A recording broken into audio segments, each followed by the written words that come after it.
அன்பானவர்களே, ஆண்டவர் ஒரு அழகான அருமையான நாளை கொடுத்திருக்கிறார். இந்த நாளில் நீங்கள் நிறைந்த ஆசீர்வாதங்களை பெற்றுக்கொள்வதற்காக ஆண்டவர் உங்களுக்காக பல நன்மைகளை ஆயத்தம் பண்ணி வச்சிருக்கிறாரு. எந்த ஒரு நபர், எந்த ஒரு மனுஷன் பரிபூர்ண ஆசீர்வாதங்களை பெறுவான்னு வேதம் சொல்லுது தெரியுமா? உண்மையுள்ள ஒரு மனுஷன். ஒரு முறை ஒரு சிக்கன் ஸ்டாலில் ஒரு ஐயா வியாபாரம் பண்ணிட்டு இருந்தாராம். அப்போது வியாபாரம் பண்ணி கொண்டிருக்கக்கூடிய அந்த கடைக்கு சிக்கன் வாங்கிறதுக்காக ஒருத்தர் வந்தாராம். எங்க சிக்கன் எவ்வளோங்க இருக்குது? அப்போது அந்த கடைக்காரர் என்ன பண்ணாராம், ஃப்ரிட்ஜை ஓப்பன் பண்ணி எவ்வளவு கறி இருக்குன்னு சொல்லி எடை போட்டாராம். எடை போட்டால் 1.5 கிலோ சிக்கன் இருந்துச்சான். அப்போ வாங்க வந்தவர் சொன்னாராம், இன்னும் கொஞ்சம் கறி எனக்கு எக்ஸ்ட்ரா வேணும், இன்னும் கொஞ்சம் நிறையா இருக்கான்னு பாருங்களேன் அப்படின்னு சொல்லிட்டு. உடனே அந்த கடைக்காரர் என்ன பண்ணாராம், அந்த 1.5 கிலோ சிக்கனை ஃப்ரிட்ஜுக்குள்ளார வைக்கிற மாதிரி வச்சு அதே சிக்கனை மறுபடியும் எடுத்துகிட்டு வந்து எடை போட்டு எடை மிஷினில் அவருடைய விரல்களை கொஞ்சம் அழுத்தி பிடிச்சாராம் பாருங்க. இப்போ வெயிட் மிஷின் வந்து 2 கிலோன்னு காட்டுச்சான். இதை அந்த வாங்க வந்தவர் நம்பிட்டு, ஓ 2 கிலோ சிக்கன் இருக்கா, அப்போ ஒன்று பண்ணுங்க சார், கடைக்காரரை பார்த்து சொல்கிறார், ஒன்று பண்ணுங்க சார், இந்த 2 கிலோவும் ஏற்கனவே 1.5 கிலோ சிக்கன் போயிட்டு நீங்கள் ஃப்ரிட்ஜில் வச்சிங்க இல்லையா, அந்த 1.5 கிலோ சிக்கனை சேர்த்து 3 கிலோ சிக்கன் எனக்கு கொடுங்க, பில்லும் போட்டுருங்க அப்படின்னு சொன்ன உடனே இந்த கடைக்காரர் ரொம்ப ஒரு மாதிரி ஆயிட்டாராம்.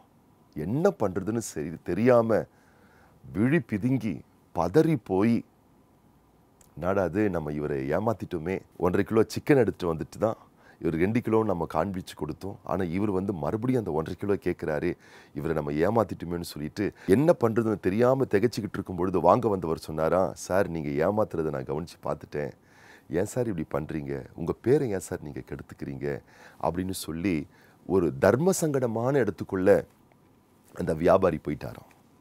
இன்னைக்கு கூட ஆண்டவர் நம்முடைய வாழ்க்கையில் நிறைய ஆசீர்வாதங்களை கொடுக்க விரும்புகிறார்.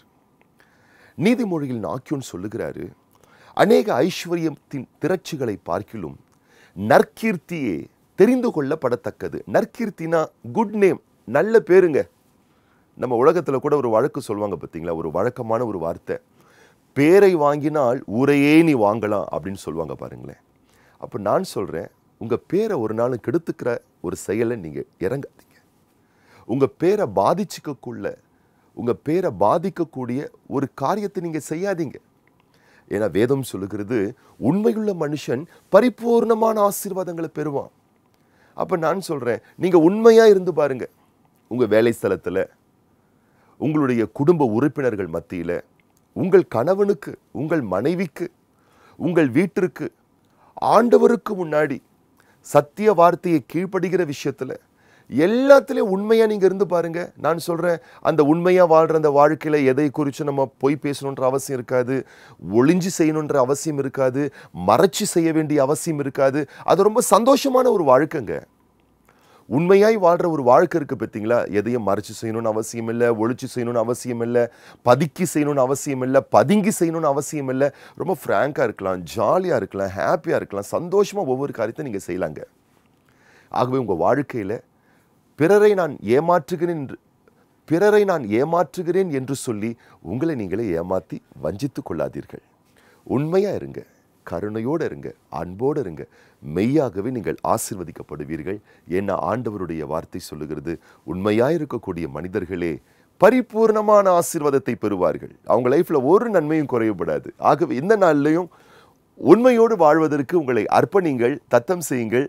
நீங்கள் பரிபூர்ணமான ஆசீர்வாதம் பெற்று பரிபூர்ணமான வாழ்க்கை வாழ்வீர்கள்.